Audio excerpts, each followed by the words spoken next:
Everyone loves a good ghost story, the past reaching into the present to remind us of our human frailty, our mistakes, of our own mortality. But ghosts aren't all bedsheets and cold spots, disembodied voices and orbs. Some are merely our own creations, our art, writing, films and music, creations which just refuse to lay still. So welcome to Hauntology. Where does this word come from? How do we recognise it? And should it trouble us? Firstly then, the origin. That word, hauntology. A little politics and philosophy is required here, but only a pinch. Stick with it and we'll get to the music very shortly. Introductions. These two gentlemen are economist, political scientist, Francis Fukuyama, and over here, the philosopher, Jacques Derrida. The fall of the Berlin Wall and of the Soviet Union at the start of the 1990s inspired Fukuyama to declare that history was over. There was no competing ideology to free market economics. All the battles of the preceding century were done. Capitalism was the only game in town. Derrida was quick to counter this triumphalism, declaring that capitalism, far from perfect, had problems of its own, and the lack of opposition wouldn't change that. In his book Spectres of Marx, Derrida claimed that capitalism's failings, inequality, rampant consumerism, exploitation, would summon forth the ghosts of Marxism into the present day, reminding us of the alternatives it offered us, but which were never realised. And this phenomenon, hauntology, a contraction of haunt and ontology, the past would continue to exist in a ghostly form around us, never truly gone for good. Fast forward to the early part of the new millennium, and the writer, critic, theorist Mark Fisher, via his blog K-Punk, was exploring the effects of neoliberalism, free market dogma on society, and in particular on popular culture. He took Derrida's hauntology and applied it to art, culture, music. The ghosts in his reading are the lost futures of our recent cultural past. The music from the modernist era which had been silenced or lost in the rush towards postmodernism. This is not nostalgia for what was, but nostalgia for what might have been, the what-ifs that peppered the cultural landscape of our childhoods. Music and art that challenged the future shocks that littered the pop music of the 70s, the challenging TV dramas of publicly funded channels like the BBC. Postmodern irony and capitalism's inability to engage with art for art's sake meant that these things, these oddities, that creepy TV puppet show, the highbrow art programme following the soap opera, the harrowing Cold War TV drama that brought nuclear war into your living room, these had all but disappeared from sight by the turn of the millennium.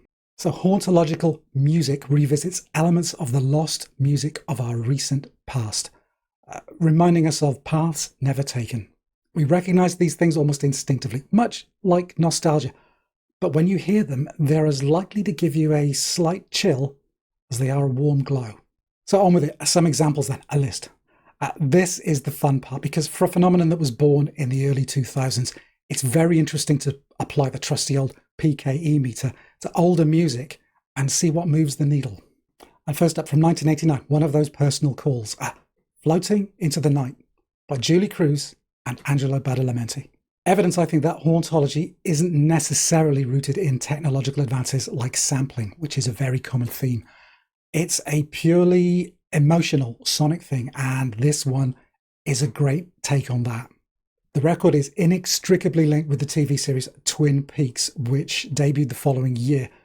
Co-producer, lyricist, and creative lightning rod David Lynch infuses this record with the feel of his own cinematic and thematic universe, namely transporting a very odd 1950s atmosphere, think malt shops, teen ballads, wholesome atomic age optimism, Formica, Chrome, into considerably darker, more modern situations and settings. This record does just that. The music, soft, schmaltzy, even jazzy textures, invaded by subtly nightmarish sonic set dressing, blaring instrumental breaks, jarring the mood, pretty sections suddenly deviating through vocal or instrumental cues into disturbing, repetitive fugues. Those points where something is held for just long enough to generate discomfort. That Twin Peaks link makes the lead single Falling the most obvious starting point, but I think it's Rocking Back Inside My Heart that best bottles the strange institutional muzak vibe of this record. That thing of almost too perfect recollections masking much darker events of an ear worn thin by the violence and trauma bubbling beneath the surface. If you want a more contemporary take on what feels like very similar territory to me, then this year's album du jour, in critical circles at least, Diamond Jubilee by Cindy Lee, fits the bill almost too perfectly. Hyper-stylized 60s radio pop hits from another dimension, strangely familiar sounding, but with a kind of below-the-surface weirdness. To a pairing of 90s acts that I can't separate, who feel connected sonically, but maybe less so ideologically. I'm talking here about Broadcast and Stereolab. Both bands channel the analog synthetic past, conjuring up images of popular electronics magazines, the 60s embracing of space-age aesthetics, and the oddball futurist arts and crafts feel of the BBC's Radiophonic Workshop. Broadcast are channeling a neat 60s progressive pop feel, effortlessly summing forth images of a now distant strand of film and TV soundtrack work. Think Denmark street pop sounds as commissioned by, progressive TV documentarians. It's that version of the 60s, taken as a cutting, nurtured in the 70s, and which refused to germinate or to strike beyond a few cult TV shows and weirdo European art films. This all makes for very, very good music, by the way. Stereolab, however, always felt like a more explicitly political animal, fired in the aftermath of Paris 1968.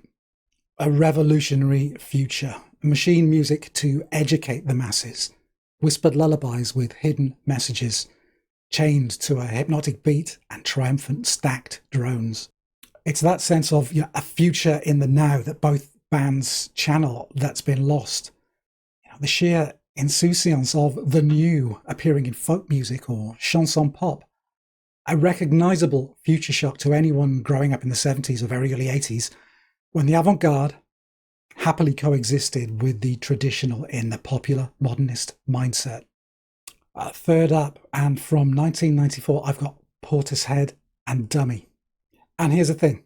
You can argue that the artists I've mentioned so far require some kind of prior knowledge or experience to truly resonate in a hauntological sense. This is the point, I think, where technology gave hauntology a potent weapon, a psychoacoustic shorthand in the form of sampling and, more specifically, of crackle. You can argue that the exposed elements of dub music, the obvious presence of the studio in the creative loop, the echoing voices and figures, the aggressive flipping of faders and silencing of tracks, that makes dub the granddaddy here, and I wouldn't argue with that. But the sampling of, the creation of, in some cases, the surface noise of recorded material was a new thing. There are other examples, yes, but I've picked on Dummy here for the way it specifically amplifies the age aspect. This is music not just accommodating crackle as a byproduct, but foregrounding it to amplify the temporal disjunction at the heart of its music. This involved not only sampling and looping rhythms and beats from imperfect sources, but actively damaging records before they achieved the patina that the band were looking for. They even recorded music themselves, instrumentally, pressed it onto vinyl, and then resampled it to heighten that feeling that you were listening to something older or lived in. And yes, the textured beats and kung fu movie samples of Wu-Tang Clan were a huge influence on Portishead, but their forging of bluesy, noirish constructions within this aged sound universe is pure hauntology. 60s spy movie soundtracks cannibalized and reassembled into a modern music that sounds old beyond its years. Next, at 4 from 1998, I've got Boards of Canada and Music Has the Right to Children. More recording artifacts as psychological triggers on this one, but this time not vinyl. Audio cassettes, library music, well-used VHS tapes, radio and TV dialogue and music snippets cut into chunks, slivers sometimes, and dispersed through a wavering, foggy electronic filter. As much a memory bandpass as a manipulation of frequencies, though. Half-submerged TV and radio samples, the voices of now adult children chanting, playing, singing. Warmly familiar, but filtered through that naively progressive TV executive mindset. The assumed acceptance of giant bird or elephant puppets as surrogate educators. Playtime tropes, all given a fuzzy yellow cathode aura by decades of generation loss and aging film stock. The boards add slow-mo pads and echoing analog synth murmurs, hypnagogic rhythm loops, crunches, clicks, and sizzle. If you grew up with televisual companions like Sesame Street, Finger Mouse, the Degrassi Street Kids, or were subjected to well-meaning educational information films at school in the 70s and 80s, this stuff is all still in here. And Board's relocation of this into barely danceable electronic surroundings is instant deja fuel. So a strand now of similarly retro sampled music, which takes a different tack, gaudily front-loading its source material rather than trying to slip it in via the chinks in your psychic armour. I'm talking Plunderphonics, where prior recordings, sometimes huge segments thereof, are deployed directly as visible constructive elements and not as kind of mood-altering decoration or room scent. This stuff has strong roots in some of the sample-rich hip-hop recordings of the 80s and 90s. Think It Takes a Nation of Millions, Paul's Boutique, 3 Feet High and Rising, Introducing. But it dispenses with the MCs and the rhymes, leaning entirely on the sample selection to manufacture context. So 5 from the year 2000, The Avalanches and Since I Left You. A ridiculously stuffed collage of music, movie, TV, cartoon, and radio samples. If there's a sound that's evading you, you'll probably pick up another a bar or two later. Dense and familiar, but even when obscurity wins the day, the overall impression is both forceful and fun enough to transport you somewhere you feel you really ought to know.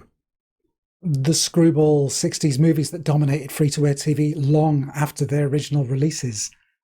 The sound of generic disco blasted at you in a seaside amusement arcade whilst clutching a palmful of coins that you were hell-bent on flushing. A hall of mirrors filled with Mel Blanc voices and anthropomorphic cartoon animals. Something will connect, but don't overlook the extraordinary amount of artistry and graft that has gone into making this a coherent, thematic whole. If you're looking for an earlier, less overheated precedent to this album, then do seek out Position Normal, their Stop Your Nonsense album from 1999. A record focused on awful charity shop 78s and street recordings. Extremely British, channeling the naff cheesiness that permeates British high street bric-a-brac shops, topped with a goons or a bonzo's sense of playfulness. Moving from free-for-all abandon to procedural precision now, at 6 with, from 2002, The Disintegration Loops by William Basinski. This is Hauntology almost by accident, a kind of musical observer effect, with very active observing a system causes a change in the system itself. In this case, Basinski digitizing recordings on aging magnetic tape. He discovered that the repeated looping of a sequence damaged the tape itself, each iteration introducing further degradation as the process was allowed to continue. The resulting loops become progressively ghostly, distorted, broken up. This effect heightened by a post-transfer reverberation to further tease out the spectral elements within this music. This one's all about timing. Coming out in the aftermath of 9/11, the Disintegration Loops have become associated with post-tower collapse images of lower Manhattan, billowing smoke and dust obscuring the scarred skyline in the evening half-light. This strand of systems music, of generative music coming from a machine process or a closed system with no input from the composer, has history. Brian Eno's discrete music experiments using Pachelbel's Canon in D major as its input would be very famous and quite interesting examples. But the naturally arising synergy, Basinski, a Brooklyn resident at the time of the World Trade Center attacks, these recordings being completed on the morning of September the 11th, lends the whole project an eerie atmosphere. Hauntology by circumstance, the destruction of the tapes mirroring the damage wrought on the city and its residents. At 7 then, less procedural, but thematically similar in trying to map loss and deterioration onto our memories, is 2011's An Empty Bliss Beyond This World by The Caretaker. The Caretaker is Leyland Kirby, that name taken from the main character of Kubrick's The Shining. He had recorded several albums already based on studies of musical recollection in Alzheimer's patients, and An Empty Bliss continues this. It's plunderphonic only in that it takes whole original compositions, ballroom dancing music from pre-war 78s, adding reverb, overlaying repeated loops, in some instances marginally offset, to induce elements of confusion and disorientation, recreating the feeling of progressively losing touch with one's own memories. Yet many studies find that Alzheimer's sufferers often have much stronger, more resistant musical memories from their now distant youth. An interesting piece of conceptual ambience conjuring images of bygone ballrooms inhabited by ghostly figures. And for the younger of us, the cinematic and televisual renderings of that. Think Dennis Potter's Pennies from Heaven, for example. And as with Basinski, more precedent for this kind of fake environmental music recordings from imagined or impossible locations would come from the work of Gavin Bryars. Pieces of his like The Sinking of the Titanic or Jesus' Blood Never Failed Me Yet set real music in an acoustic liminal space, somewhere unreachable or transitional that cannot exist in the real world. The deck of the Titanic during its slow sinking, or the orchestral ensemble somehow backing the delicate singing of an unnamed homeless man. Yeah, these are entirely imagined performances somehow made real. One of Mark Fisher's OG hauntological records at 8 in the form of Burial's Untrue from 2007. This one encapsulates many of the elements I've already mentioned, that old vinyl noise floor, the use of reverb and EQing to suggest distance and mystery, the rhythms, often ramshackle and slightly off sync, more there as recollective triggers or pointers than as something to dance to. The vast majority of the samples on Untrue are willfully obscured or manipulated. There are hits and rhythmic elements taken from, for instance, Metal Gear Solid games, twisted, pitch shifted, cut up beyond recognition. And most of the R&B vocal samples come not from the original artist, but from assorted low-res covers by amateur singers, harvested from YouTube videos, social media posts. The overall effect, however, is potent and not reliant on the recognition factor of the samples themselves. Burial was trying to convey the lost feel of the post-rave world, all the energy and optimism channeled off into micro-genres, tidied up, compartmentalized. Untrue was his attempt at recreating the spaces and places where this music once lifted the roof, and now lies empty and abandoned. The ghosts of the music that filled them reaching out to the listener through all the accidental stuff. The sound of rain, late night chicken shop patter. It's a spooky, atmospheric listen for sure, dripping with disparate detail that coalesces beautifully. I'll give a brief shout here at 9 for someone who I think is making music in the same field, less dance-centric electronica stuff, but achieving similar aims with a different feel and approach. Forest Swords is Matthew Barnes, and over the last 15 years or so has been mixing various genre elements, dubbed post-punk, industrial electronica, into a uniquely spooky proposition. I hear a little early UK post-rock in his earlier releases too. 2010's Dagger Paths has something of the hood and the bark psychosis about it. There are guitars even.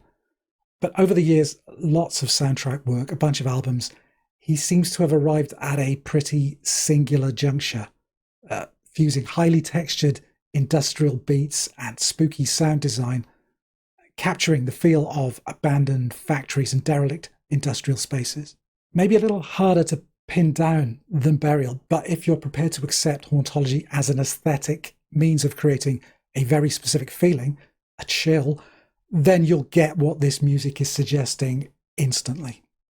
And at 10 in this list, a brief mention for a specific musical offshoot that essentially deploys hauntology as a genre in itself. And that's Vaporwave. A bit of an odd one, as to me, it basically shows the concept of hauntology lapping itself and arriving at a point where a new generation have their own ghosts to divine. And that is maybe, probably, why I don't quite get it. Vaporwave is a take on the digital version of the past that most of its exponents and proponents never lived through at the time.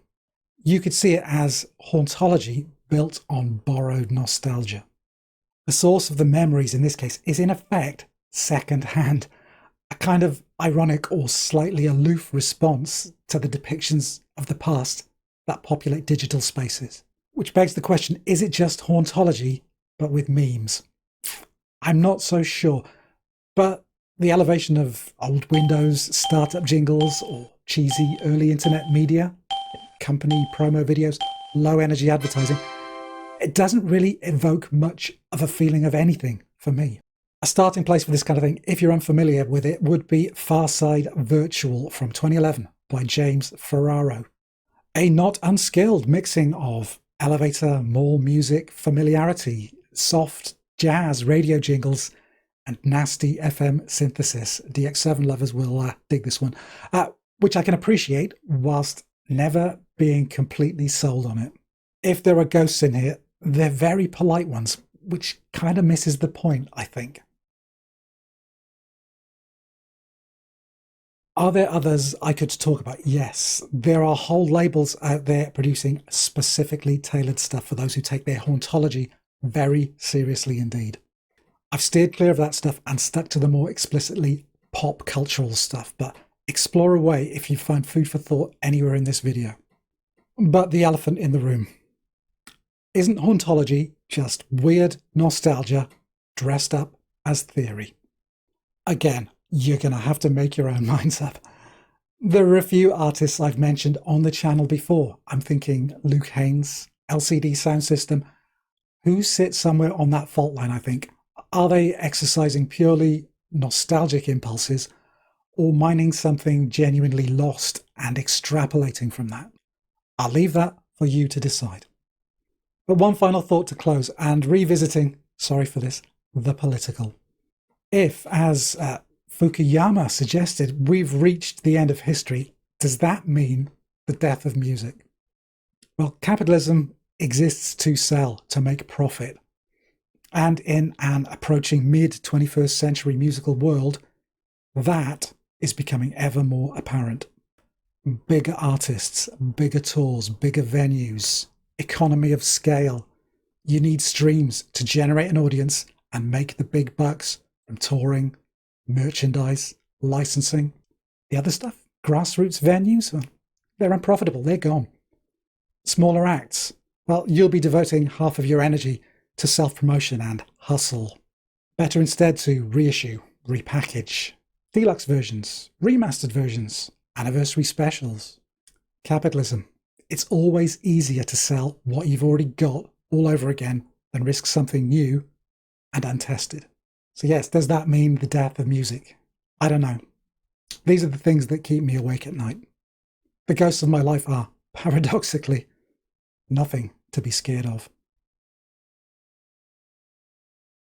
There you go, hauntology. It's a rabbit hole I've been down for a little while, and I thought I would introduce you to it. What do you think? Have you enjoyed this video? If you have, think about giving it a like. And yeah, why not subscribe if you haven't done so already? But I've taken up far too much of your time already. I will say goodbye for now, and do take care, and I hope to see you again very soon. Bye-bye.